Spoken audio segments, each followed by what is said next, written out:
Hello, everybody.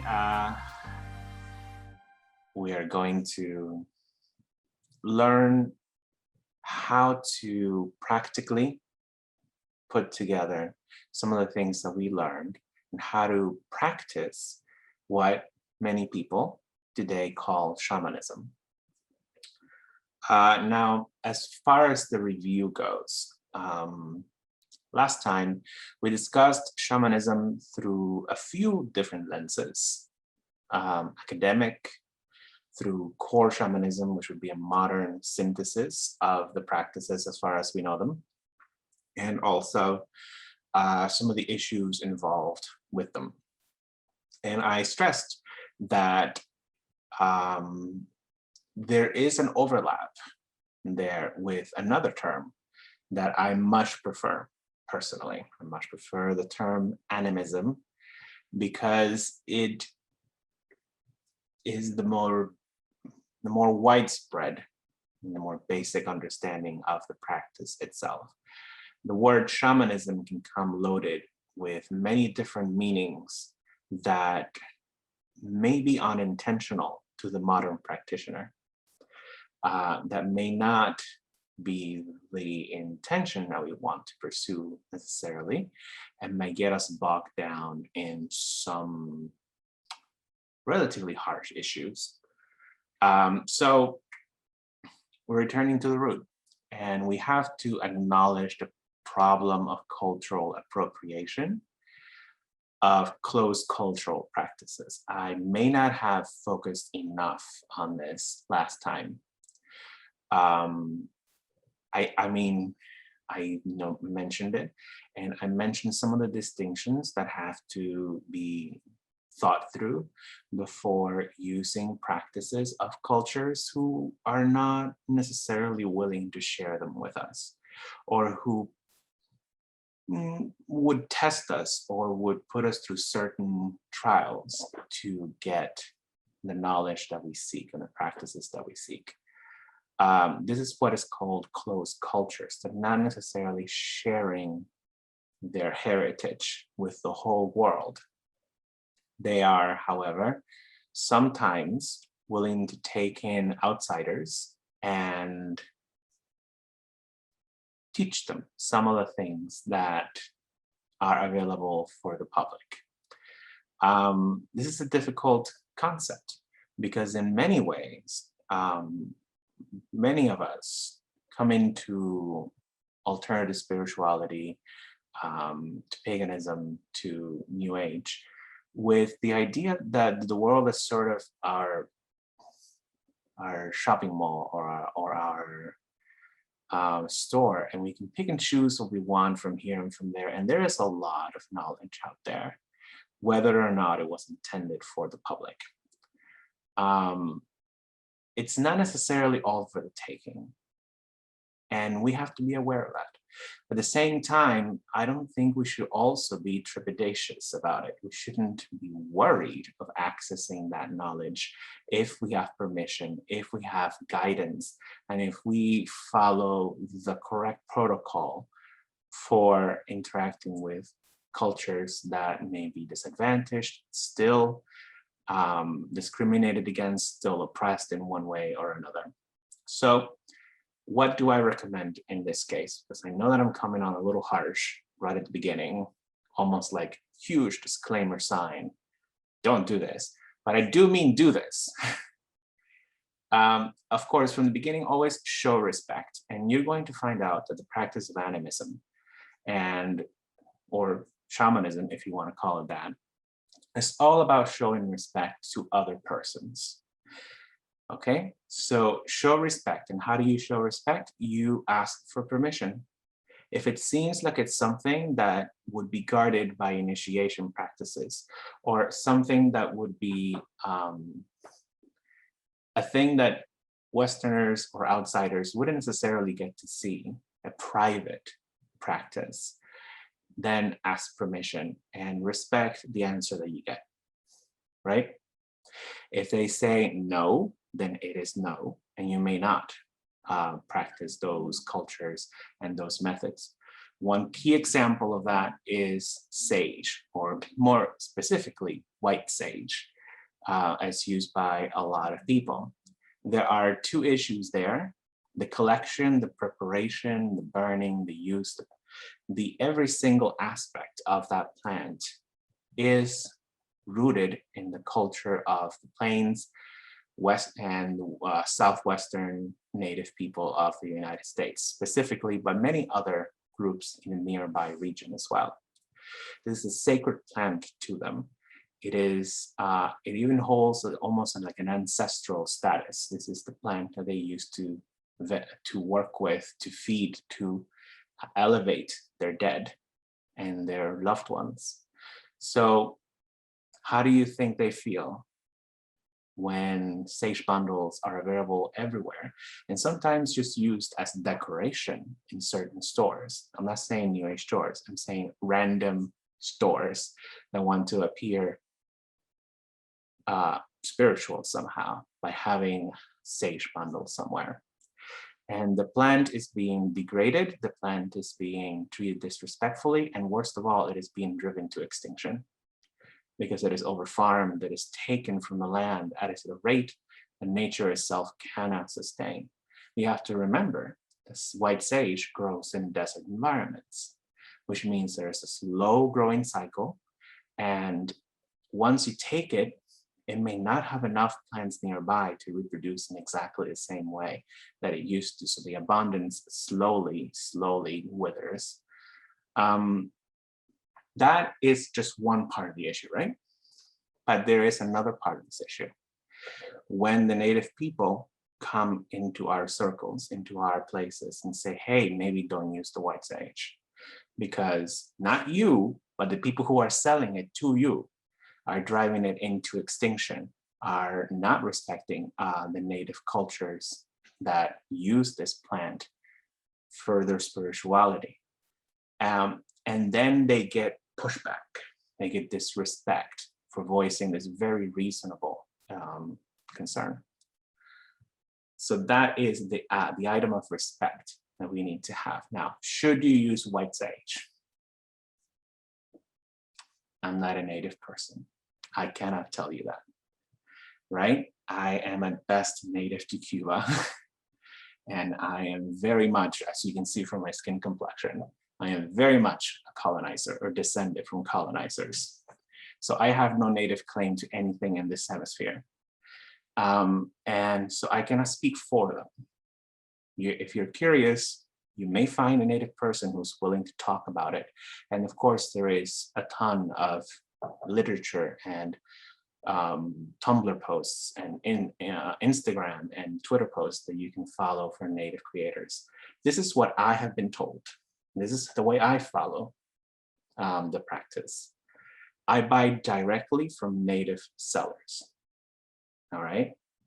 If I want to, because I have found that in the end, I don't actually need a whole bundle. What I do is if I buy, last time I bought a bundle, I think it was 2 years ago. I buy a bundle, then I take it apart and I use each piece of the bundle individually. Or I just flake off a little leaf and then I burn it momentarily because I don't actually enjoy smoke and incense that much in my practice. You know, I want a little bit to feed and wake up my spirits. I want to leave like a little leaf burning for them, and then I move on. And then I move on because I don't want to have to like vacuum the house through the windows afterwards and look like I had a fire set off inside. And my spirits don't demand that. But part of the reason that I don't really use sage is not just that I use it sparingly. It's also that I've just started to use herbs that were original and sacred to my native people in Europe, chiefly among them rosemary, which is incredibly easy to use. I mean, rosemary is just the easiest and the cheapest thing that you could possibly use for incense, and it smells good. I go to Walmart, and it used to be $1 for that little packet that you have like in the frozen section right next to the produce. It's $2 now, $2.03 or something ridiculous like that. And I take it, and then I got a long piece of soft thread a long time ago, a whole bundle of it. And then I tie it twice, and then I tie it under, I tighten, and then I move about 6 inches up. I do the next thing to the next little sprig of the rosemary, and I create a long string. I hang that on top of my not my dishwasher, on top of my washing machine, because there's space there and it is dark and it is separate, and I let it dry itself out. Then I take one little sprig and I use that little by little. I'm still halfway through one. And I think I bought it like 5 months ago. And again, I don't use smoke that much in my practice. So that is cultural appropriation of closed cultures. Unfortunately, many of our backgrounds, many of our ancestral practices have been forgotten. And this is what connects directly to our paganism, isn't it? We are trying to recapture something that was forgotten. But we have to remember that it was also remembered. I'm not talking about the great witch cult of the Mirage or Graves or any of that questioned archaeology or history. I'm talking about village practice. I'm talking about the very real little bits of quote unquote superstition that survived even within the Catholic Church. I'm talking about the little blessings that are still done and the celebrations and practice. All of that is still our ancestral practice. If you're not comfortable with the Christian context of it, you can separate it. Or if you at the end realize you have hundreds of Christian ancestors and maybe they need a little smoke and a little light, maybe you include it in there as well. So let's learn our side of the spirit world before we plunder what belongs to others. I'm gonna leave it there. So the topic of journeying. Before we start, I want you to prepare yourself if you are able. I think there's one person driving today, so I don't recommend you do this today. We are going to try out an actual journey, all of us together gathered here. So prepare yourself. We're going to get to a journey, very quick journey, very soon. It's going to be guided, so you get a feeling of it if this is your first time. So what is journey? Journey work. It is spirit work, or at least it is one way of doing spirit work, okay? It is essential for the work of the shaman or the animist. Our job is to translate for the spirit world. And in order to translate, we have to hear what it says, we have to see and to experience what it says, and we need to bring it back, make it make sense for our place here and now. There are more practices involved in just journey work, okay? There's divination of every single flavor you could possibly imagine. Basically take a random event, that is divination. And there are other deeper methods, like from journey work, you could technically jump into something like spirit possession. But journey work, I believe, is that nice middle ground where you can jump into it, you can get good at it, and then the rest of the practices of animism becomes so much easier because you are able to do part of it while still consciously operating in the world of the waking, as it were. So journeying is my way of not saying the word shamanic. Journeying can also be thought of as astral travel. In my book, and at least the way I do journeying, it is the same thing as astral travel. There are different ways of approaching it, because you can always do the journey into your subconscious using your own mind, and hopefully through there, you can find a portal to the spirit world. And you will notice the qualitative difference of one experience and the other. In one, you're sort of in control and you sort of find the answers you would expect to find. Like you can flip open a book about dreamings and dreaming encyclopedia and symbols, and you can decode your experience really easy. That is within your mind most of the time. You know when you've gone into the spirit world, like literally truly gone into the spirit world or to the astral realm, when you lose control of your journey, when you're no longer calling the shots. And interpreting what is going on in your journey is really, really difficult. It's not a one-to-one correlation. It's more like there's 1-to-1, and then you multiply it by 3 and divide it by the square root of x. And all of that is the meaning. So the actual work of it is usually done with sonic driving. And that's pretty simple. That's just a drum beat or consistent rattling, or even a techno bass. Good journeys. The point is explained as your soul leaving your body, which to me always feels like code for losing control of the experience or detaching your ego from the experience. I feel that fits a little better, detaching your ego from the experience. And there will be a lot of symbolism involved, but the communication itself may not be in those symbols. You may see all sorts of things that you can interpret with Freudian and Jungian analysis afterwards. But maybe that's not the point.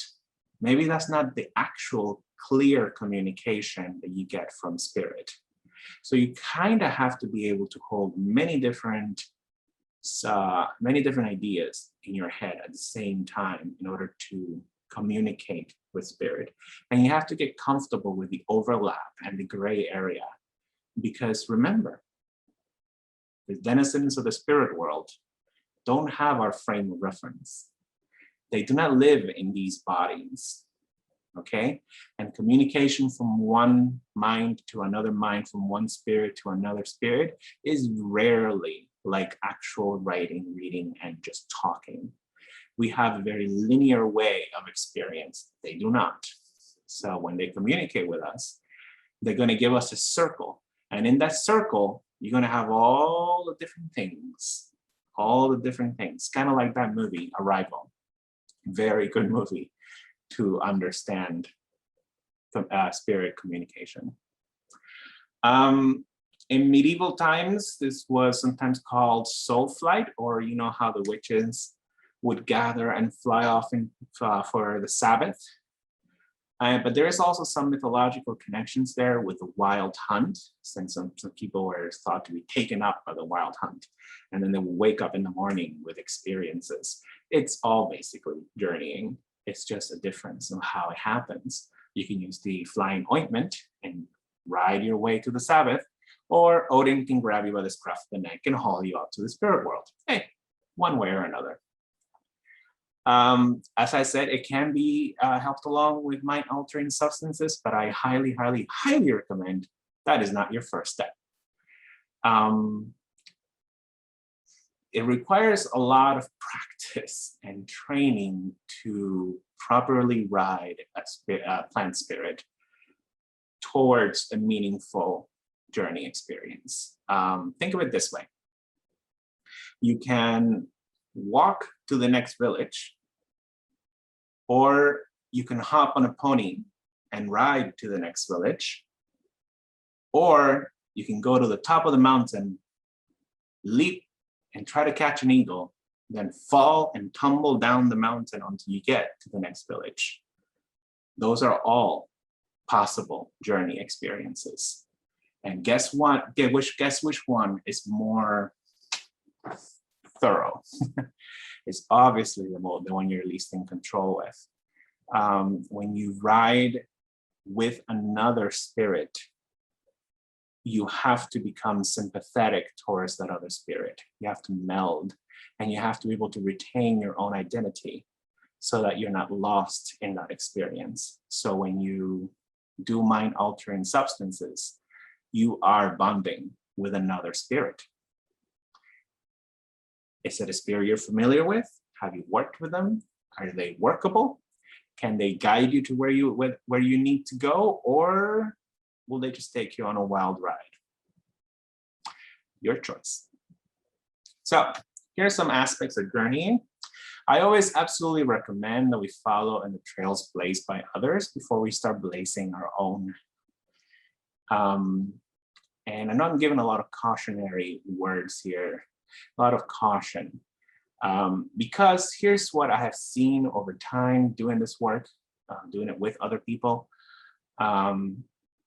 It can be bewildering. It's almost like an explosion, an explosive entry into another reality. And it can lead you astray in a way, not in a bad or unintentional way, but because there's just so much to see and so much to experience that you end up chasing your own tail. So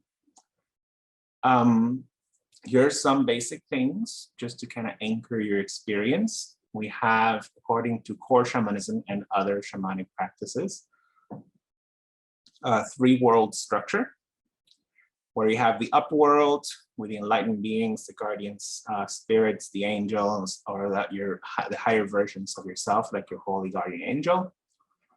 Then we have the middle world, which is here, but we also have the living spirits. Those are the anchored spirits, say of plants, of animals, of things like that you may interact with.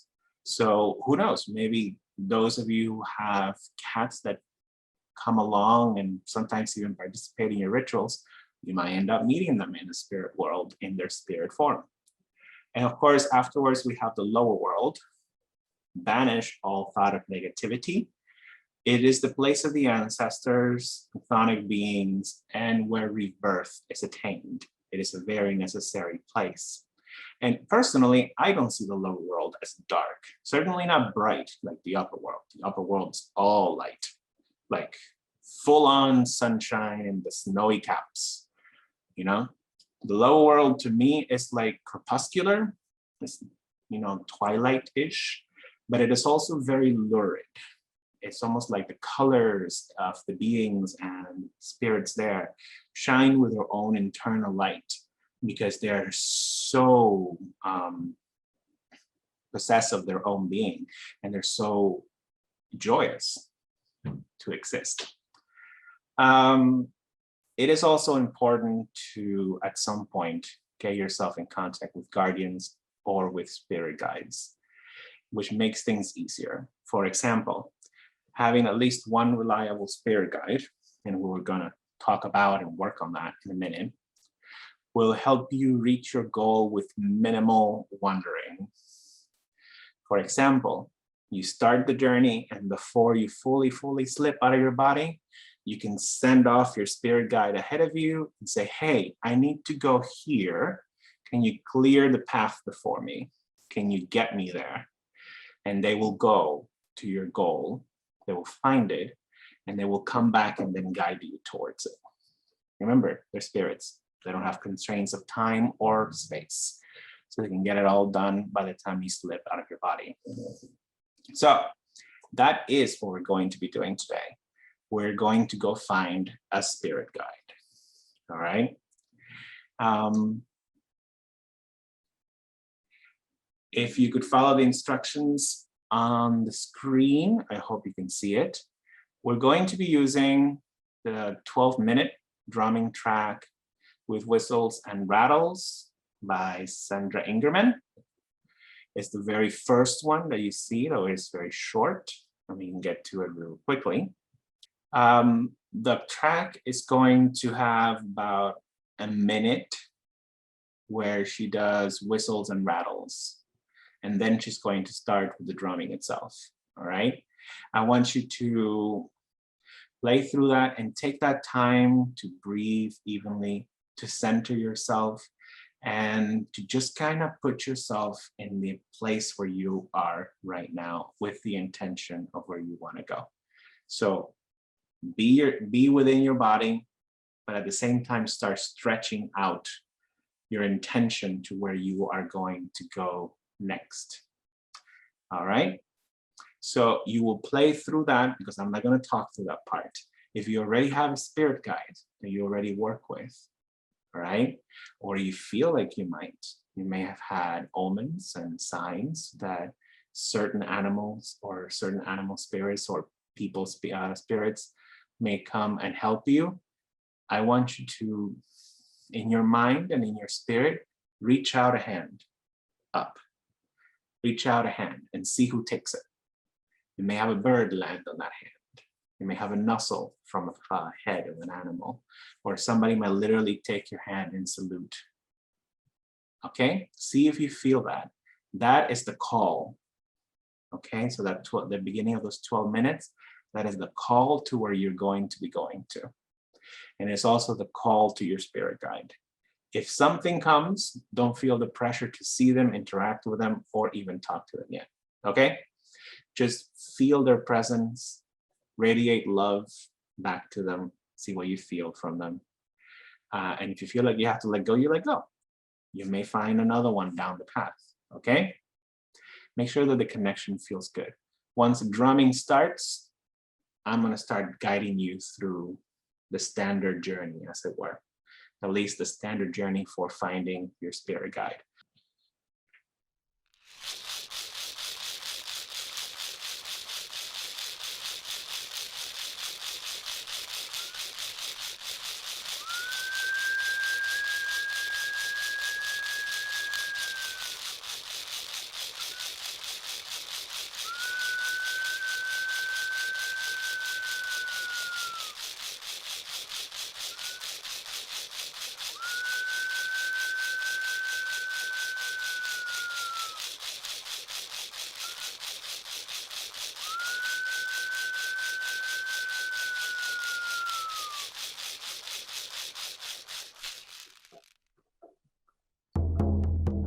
Deep breaths. We are going deeper into ourselves. Feel yourself at the center of your forehead. Feel what impressions you get here. Deep inside your mind, we will go deeper. Deeper and deeper, ascending into the depths of your mind, to the darkness that shines like studded stars, deeper and deeper. Your breaths even, full, nourishing, deeper and deeper. Feel as if you sink through your body, deeper and deeper, deeper until you see the light below, deeper, as if you are sinking through water, as if you are leaving your body, as if you are somewhere else now. A world not of your making, a world studded with stars in a blanket of darkness, deeper and deeper. It is comfortable here. It is soft and yielding. You're almost at the light below.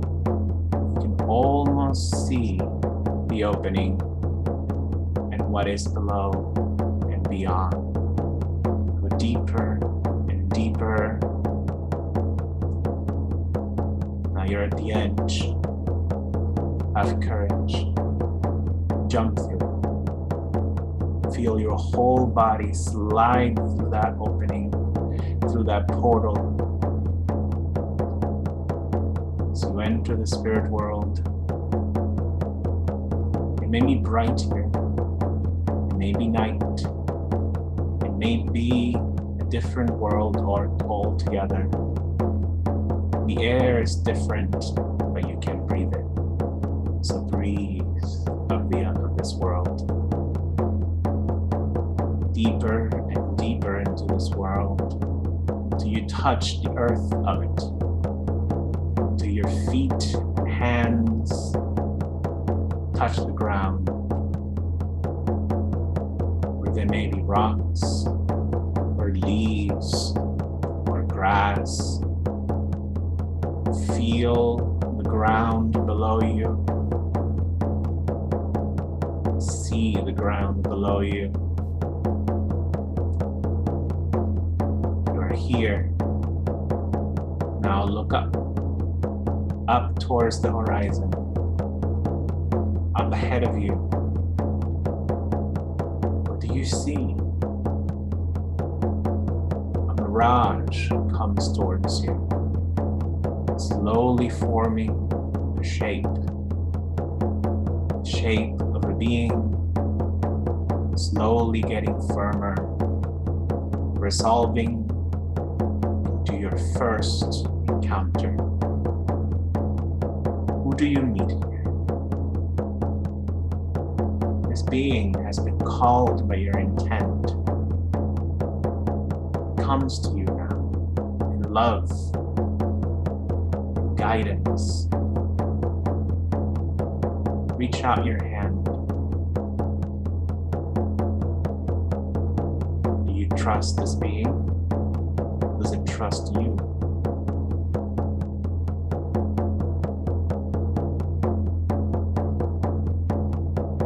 Greet it.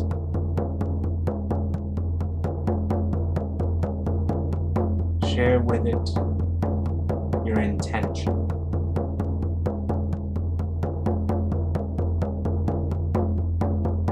Understand its shape, its nature, its being.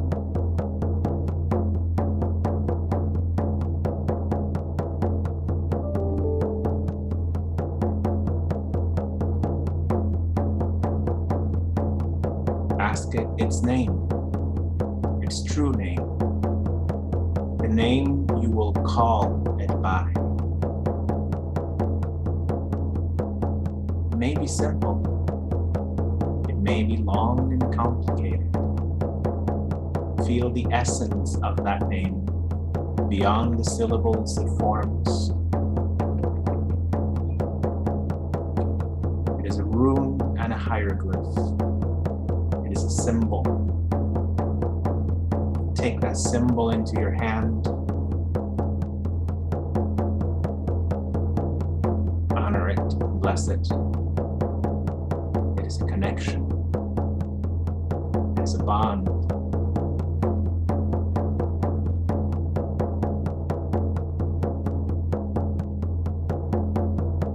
When you need to call on this spirit again, call it by its name. Call it by the symbol of the union that you have forged. Now, it's time to return your awareness back to the world around you, to the being with you.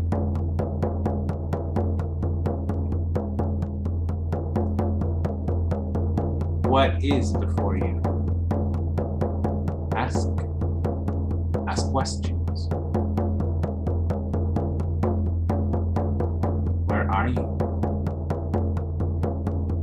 What great treasures await you here? What mysteries can you find in this land, in this world?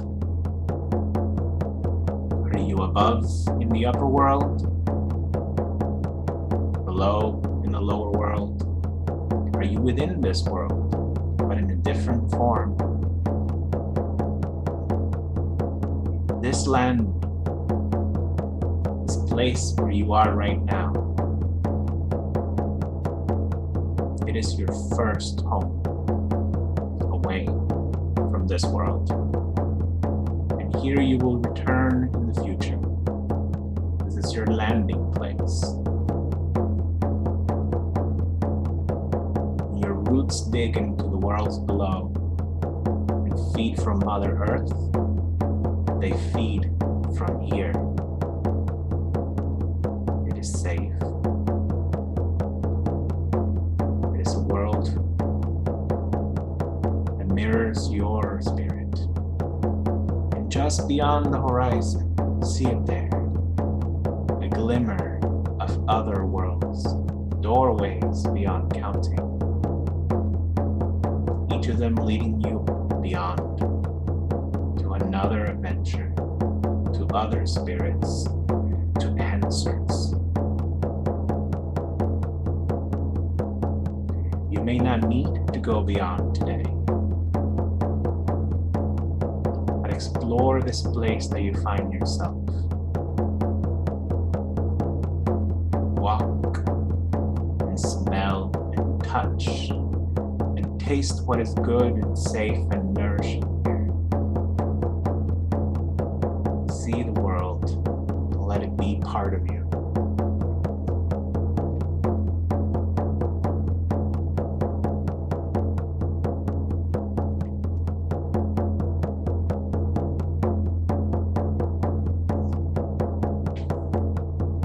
Throughout, you'll be guided by your spirit guide. It will be at your side.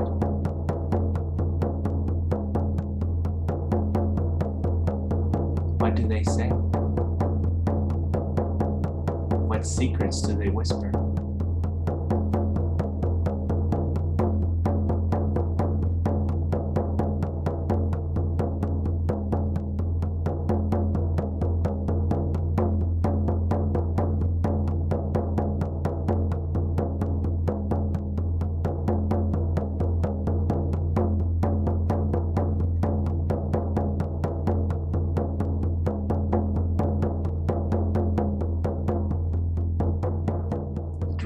Calls you back now. The beat has changed. Come home. Return slowly, walking backwards, floating up this case. Return, gathering yourself back into your body slowly. Return. You need not bid farewell. You can return here always. Return. Wiggle your toes and your fingers. Feel your legs and your arms. Return for the final time. When you're ready, open your eyes. Fully in your body again, and say, blessed be.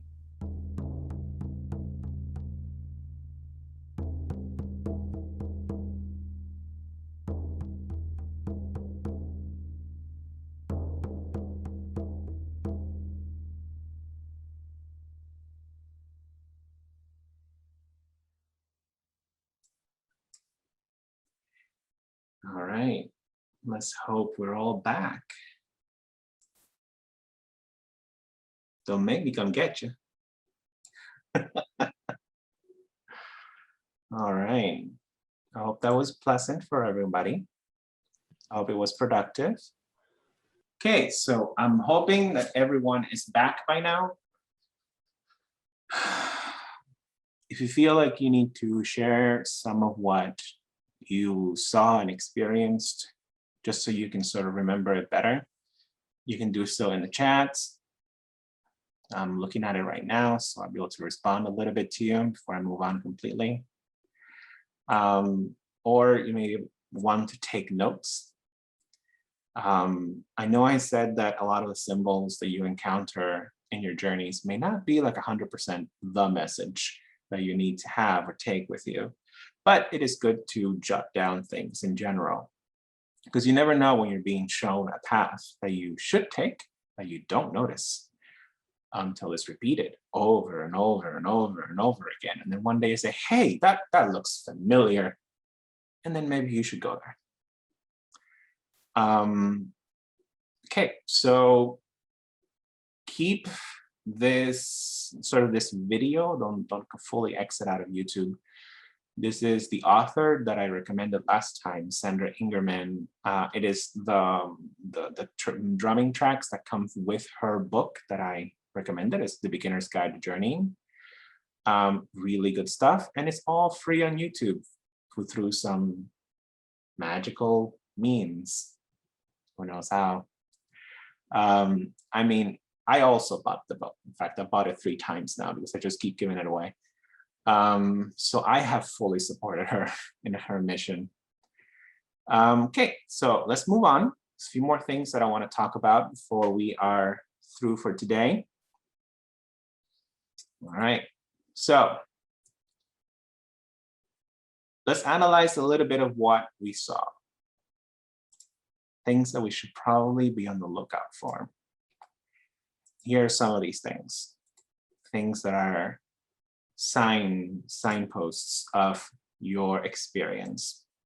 It's okay if you didn't get all of them. For some of you, this was probably your first journey. And you know, that's okay. I didn't get everything on the first go either. Don't worry about it. Candy, I think, yes, the slides might be available later on, but if not, you can just search for me and ask me, and I'll just send them to you.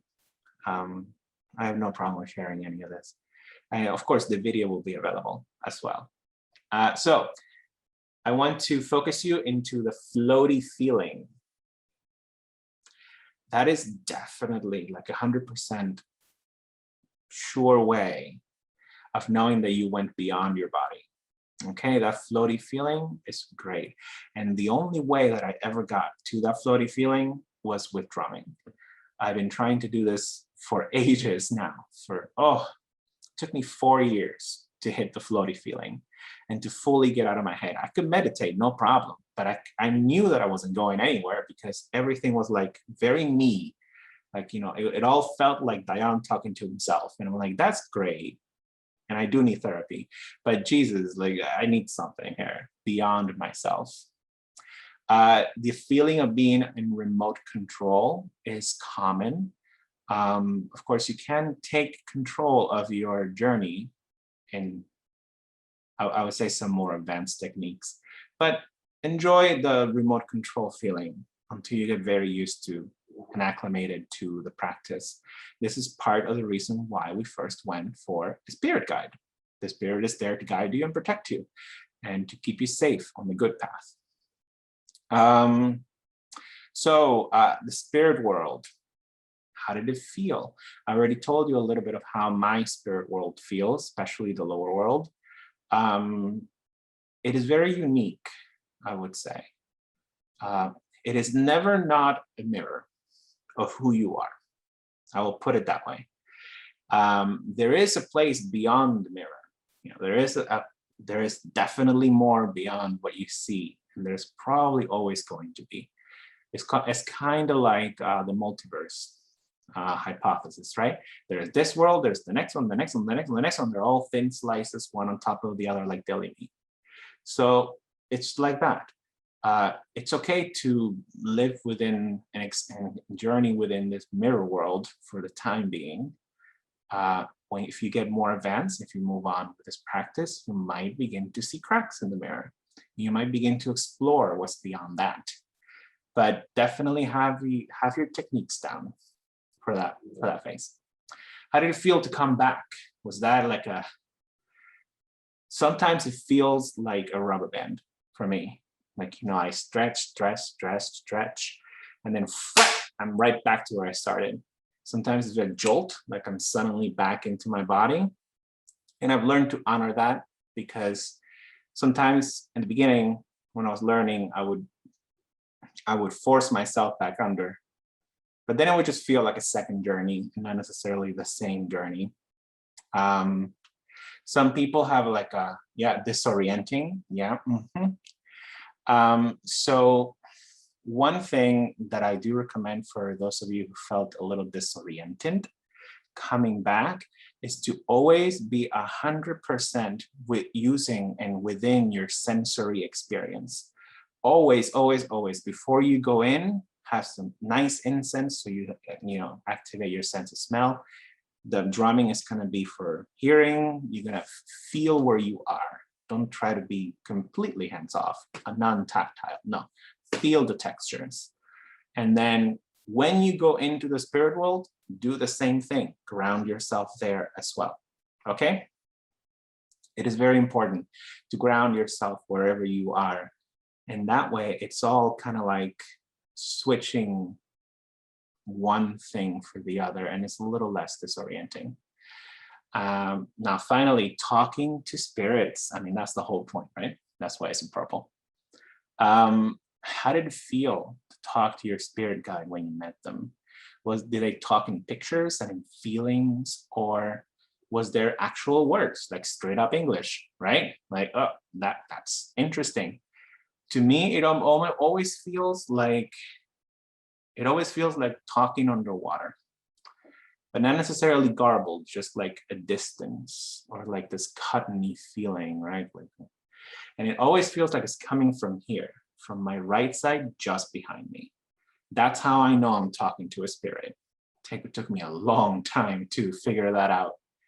But I know it's a true communication, truly coming through channeled correctly, through my spirit guides with their blessing, love and light and all that goodness. When it comes from right side, just behind me. Your side may be different. You might feel it more from above or from within, deep within, or different directions.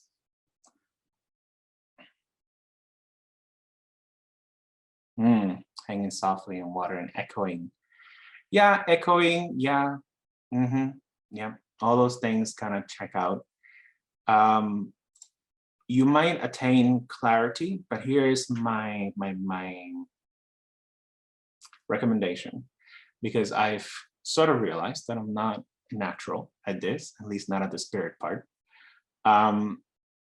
Then my recommendation is to have patience with yourself in the experience, not to be like, okay, I'll try again. That's not the kind of patience I mean.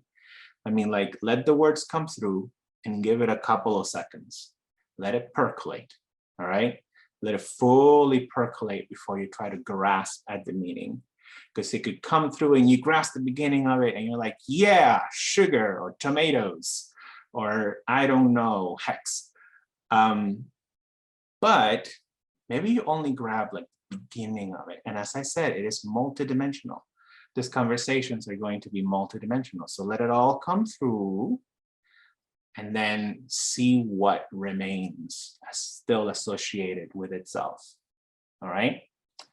It's kind of patience I recommend. All right, so I have too many things going on in my screen now. All right. Nurturing relationships with your spirit guide. You got one now, hopefully. And now it's time to see how you can keep that. It's not going to be an automatic thing moving forward. It's a relationship like any other. And that's one of the keys in animism and shamanism. It's all about reciprocal relationships. It's all about the give and the take. So first and foremost, if a gift is given, a return is expected. All right? If they give you something, you will give something back eventually, one way or another. So be careful what is being asked. All right? Those are two of the things that I want to say. That's number one. Make sure that you can actually provide it. All right? Make sure that you can actually come through, follow through, and actually deliver that which is being asked. All right? Now, there is a school of thought out there that says that you will not receive a spirit guide that actually wants anything from you. Like, say, I don't know, a fruit offering. You may not. A lot of spirit guides, a lot of guardians, and the higher up people in the upper world, they're doing this to complete their own spiritual journey after death. All right? But the reciprocal nature of gift giving is useful because you could initiate it. You could provide a humble offering, say some fruits on a plate by a tree, maybe some for the tree too. And you can then ask it to go a little beyond the usual so it can give you something in return. And it can help you in all sorts of ways. Not least of all in working magic. Give me a second. I'm going to move to the next slide. All right, next item. Wait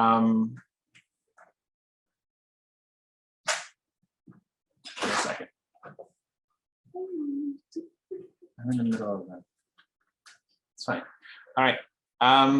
So learn to communicate with your spirit guide. It may not be in plain English all the time. A lot of them are very talkative and full of suggestions, but there is a method and a volume of communication that you need to work out before you fully move on with your practice.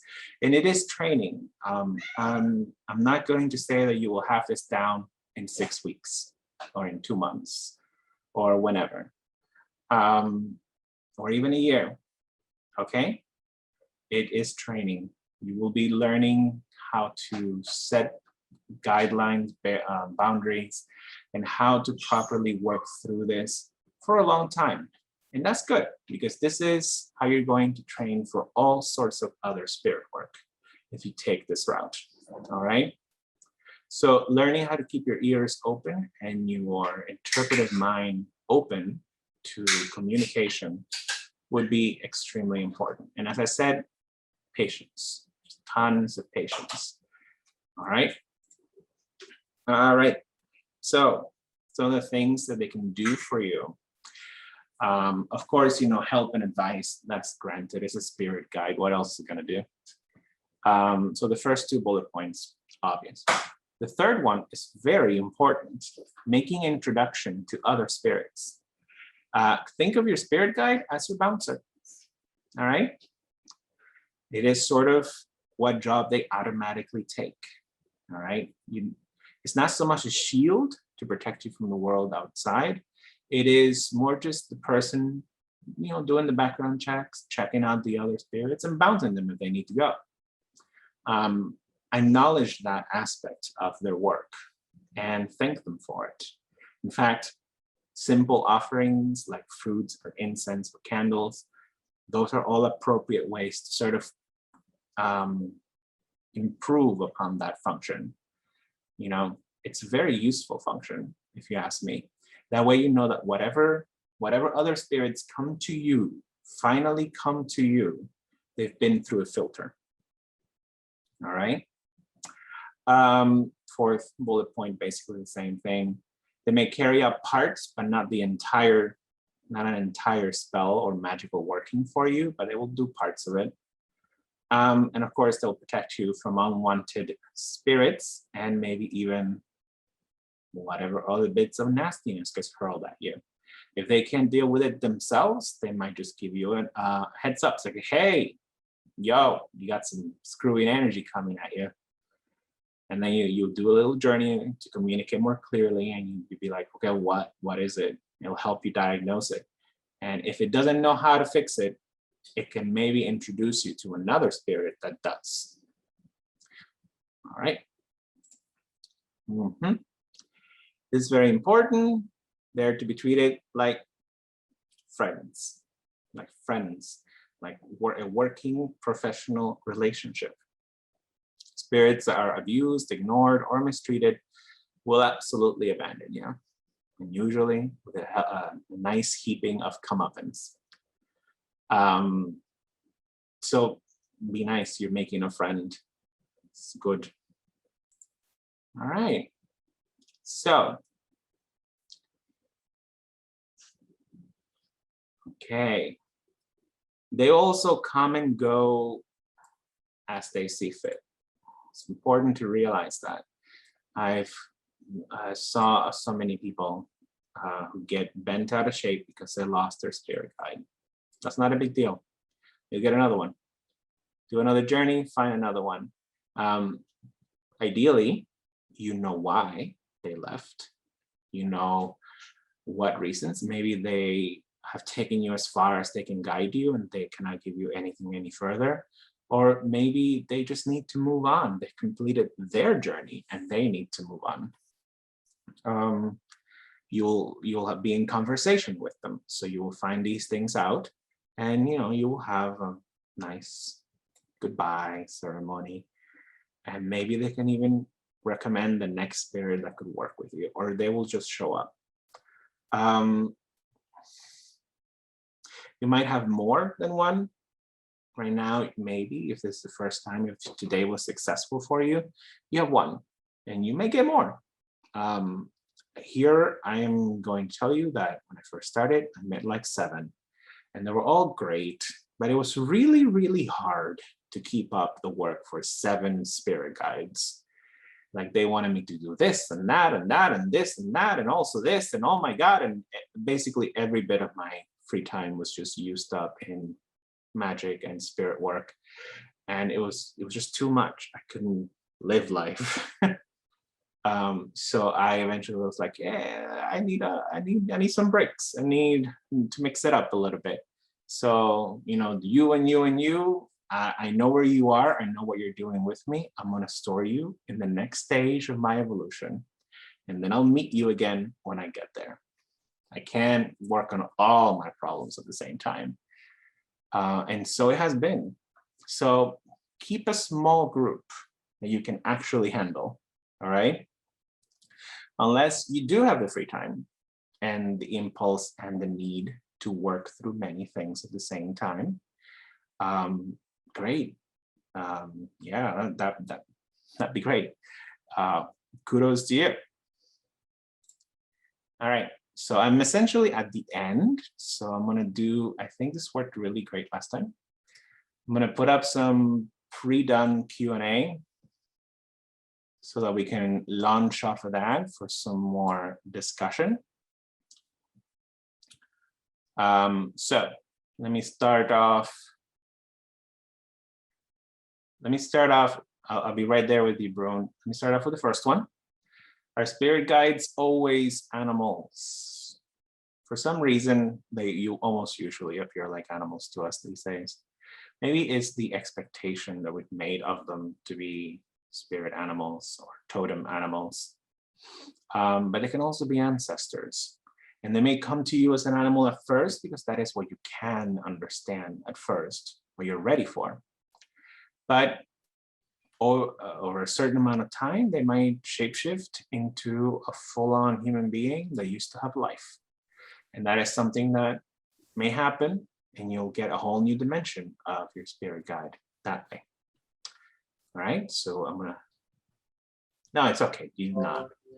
All of you just pitch in and I'll get to you. So,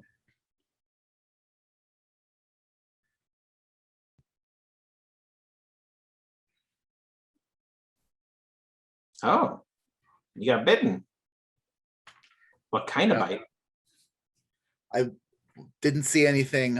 There was a blurry, unclear shadow of what looked like a human figure walking towards me, but it didn't come clear. It faded away, and then after it was gone, I felt a sharp grab of my arm, and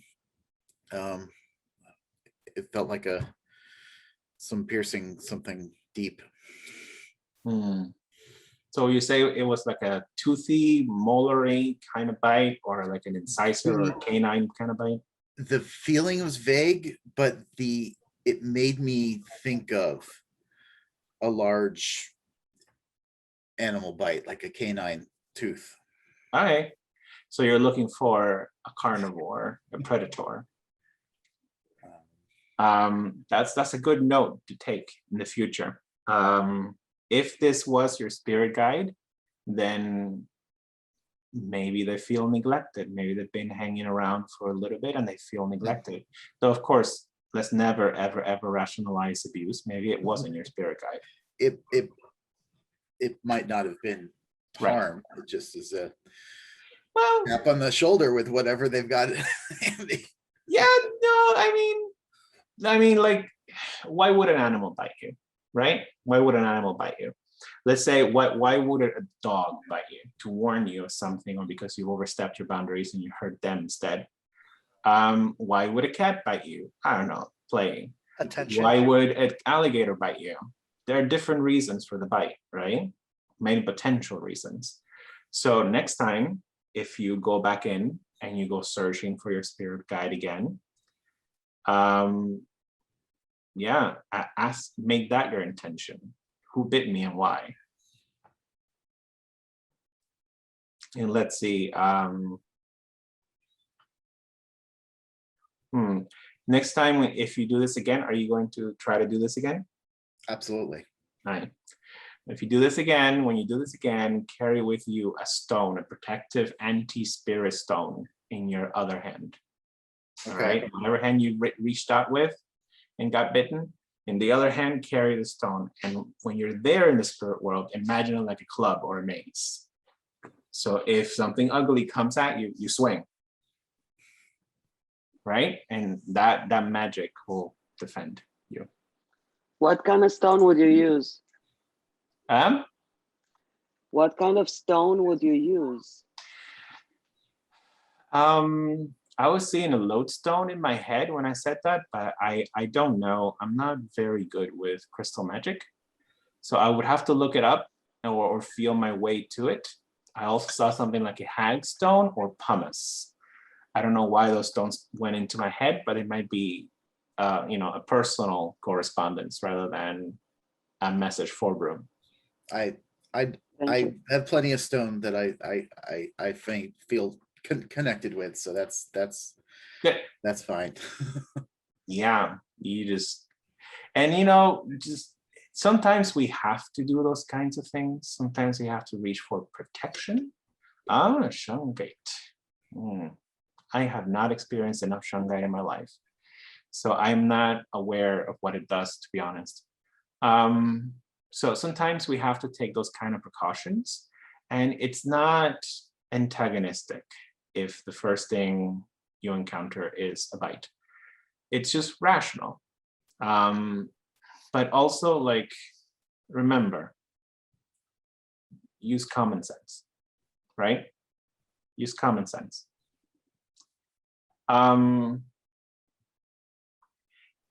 Danny, I agree, but there's also paranoia. Sadly, we don't have pure minds that can see all things. It's kind of what we need a spirit guide. So I try to default to being welcoming and allowing my general protective bubbles to do what they will. But then again, I also started off with a very positive spirit guide experience. So,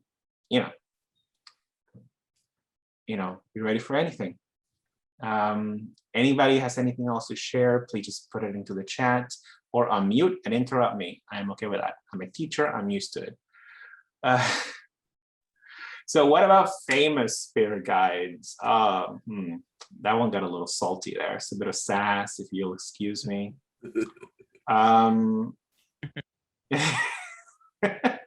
It's just, you hear it every now and then. My spirit guide is so and so and so, and I'm like, yep, it's. I'm sure they think you need that. I don't like the big showing spirit guides. They're fun, but they don't do much for me. I like just the humble ones, like this ugly moth. Awesome, let's work. I'm sure there's something potent for me there. Or this worm, awesome, this is good. I have a bit of a fear of worms. So, conquering my fears, I'm good for that. Or this ugly rat. Yes.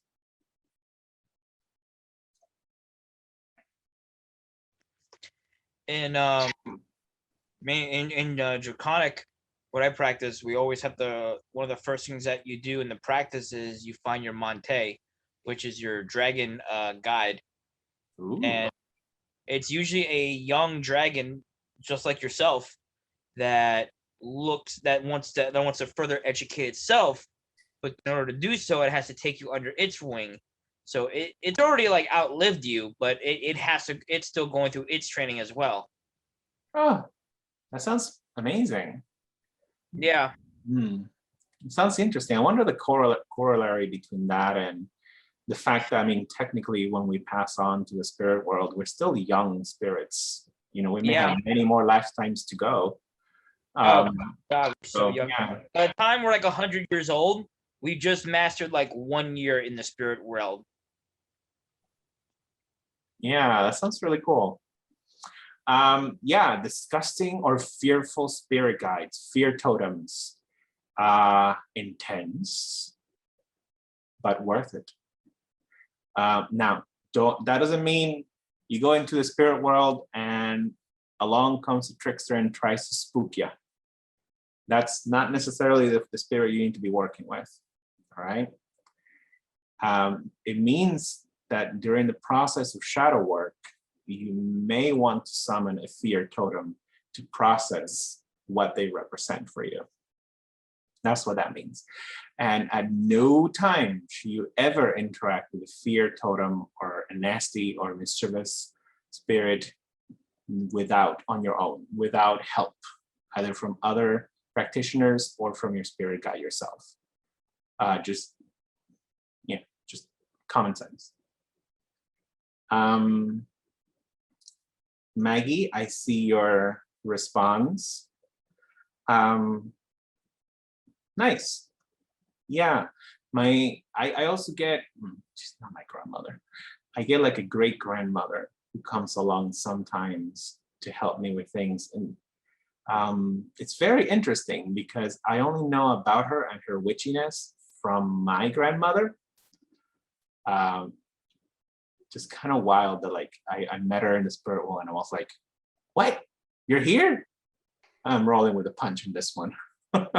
My grandmother was always like really open to a lot of different religions and spiritualities and things like that, but she was never very clear as to what she did. And then after she had passed, I started finding more things that were correlated with like Wicca and witchcraft practice, like practicing and everything like that. So I thought it was really interesting how it sucks that I never actually got to have that conversation with her, but it was really awesome to actually like start seeing that. And now that she comes up a lot in my regular life, she always touches me on the shoulder and is just like, I'm right here. I'm like, hello, you know. That's beautiful. So, yeah, it's really nice. Yeah, and it's such a wonderful experience to get that, because it does give us a different perspective on death and passing. Yeah. Okay, I'm reading Alana's response.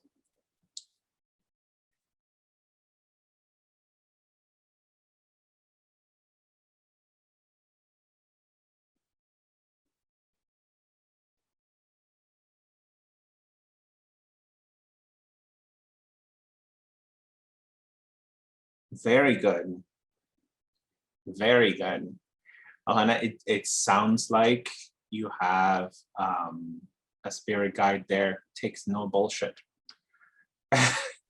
That's exactly it. It was telling me to get up off my ass and address some things. Yeah, that A lot can of be shadow work there. yeah. Yeah, shadow work. As you know, my mile-long shadow stretches before me. Yeah, I've one of my last two was a lot like that, a total taskmaster. There we are.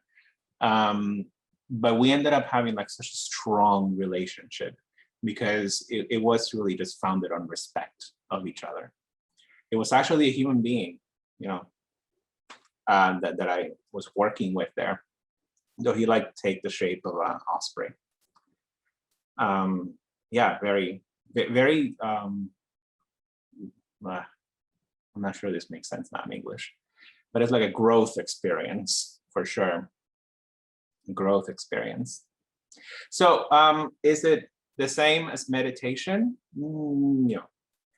I would like to say no, but if you start off with more of a meditative practice, I'm not saying fake it till you make it, but I do say keep trying until you break through, because it is supposed to go beyond that.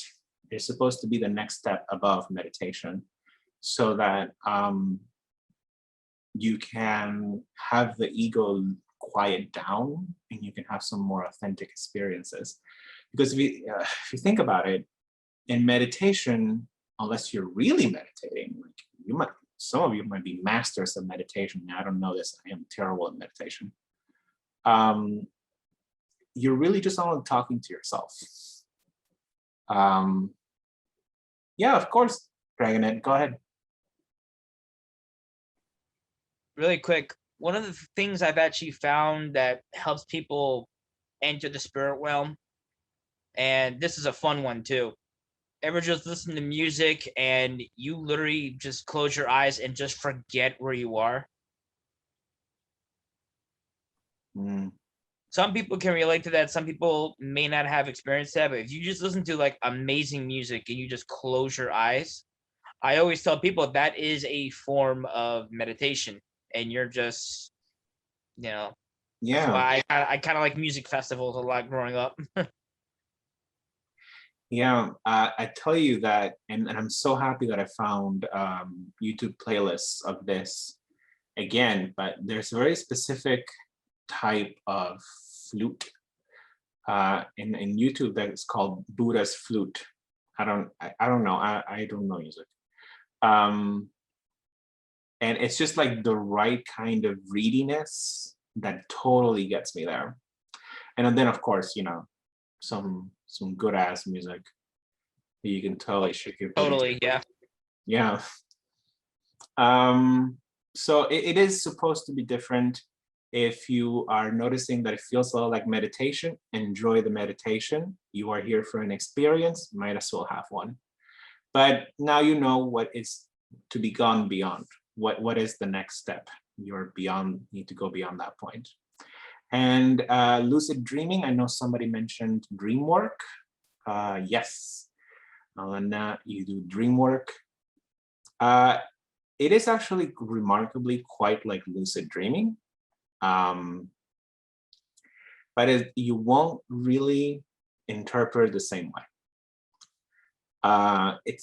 I feel that sometimes in lucid dreaming, you sort of like have very nice set of symbols to interpret things with, but not necessarily in a shamanic practice. As I said, you take the whole meaning, even if it contains contradictory parts, you take the whole meaning to go with it. It is 9:01. Oksana, am I overtime?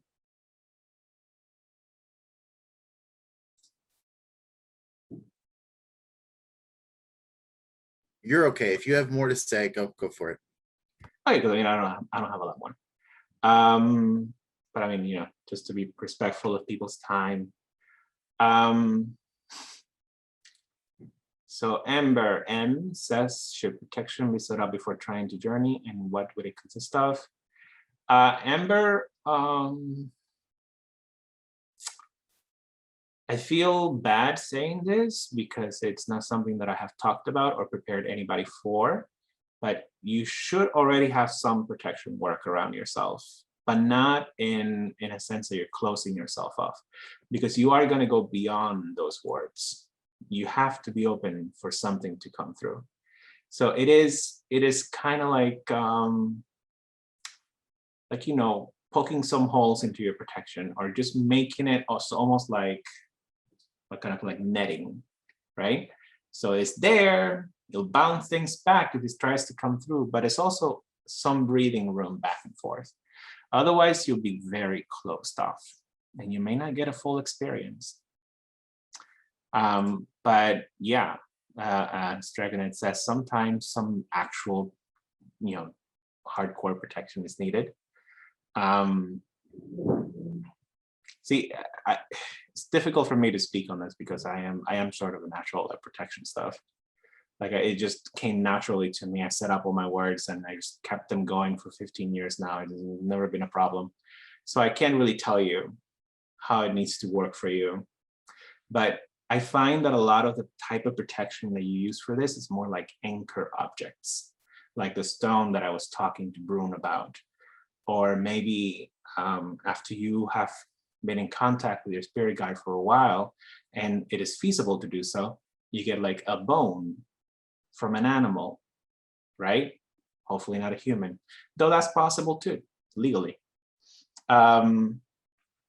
So, you know, you might get a bone or a feather or a rock, things that already you have strong relationships with that will activate for you in need.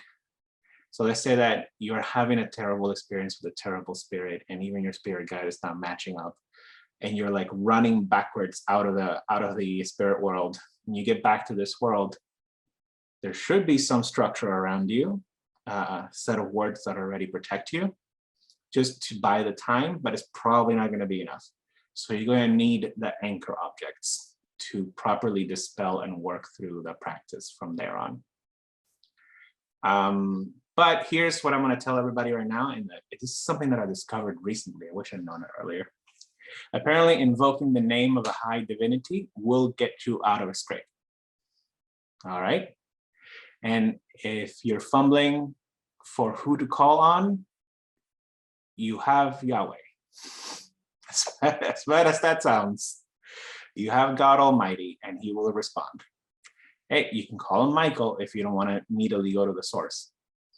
You know, Saint Michael, the archangel. Calling on such high, powerful, upper world divinities will very much dispel negative influences around you.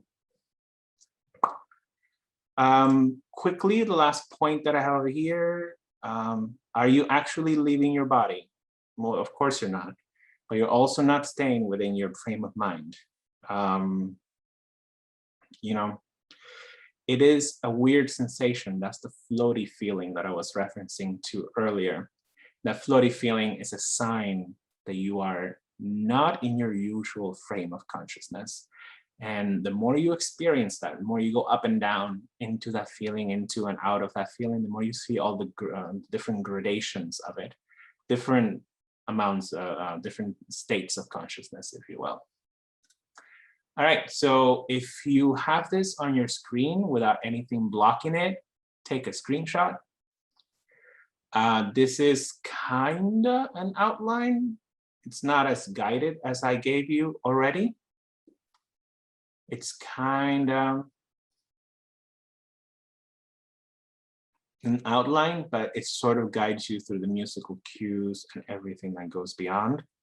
Try to always follow this, kind of build it into your drumming, because you may not always use the same 12-minute drumming track. You may just use any drumming tracks. You may pop on some techno music and dance and Gurnee as well. And it's basically the same setup all the time. All right. All right. I'm hoping everybody took a screenshot. This is the actual YouTube channel where I get all of my amazing drumming tracks. I mean, she has 3 playlists right now. Poke through that. Some of them are just drumming music, to be honest. They're not all useful for journeying. But there's especially one of the taiko drums over here that is just mwah, chef kiss, amazing. Like, it gives you just the right music, and of course plus the one that we were using today. Perfect stuff. All right, so that effectively concludes my talk and my class today. Yay! That was great, Dayan. Thank you. Thank you. Awesome. I hope I made sense.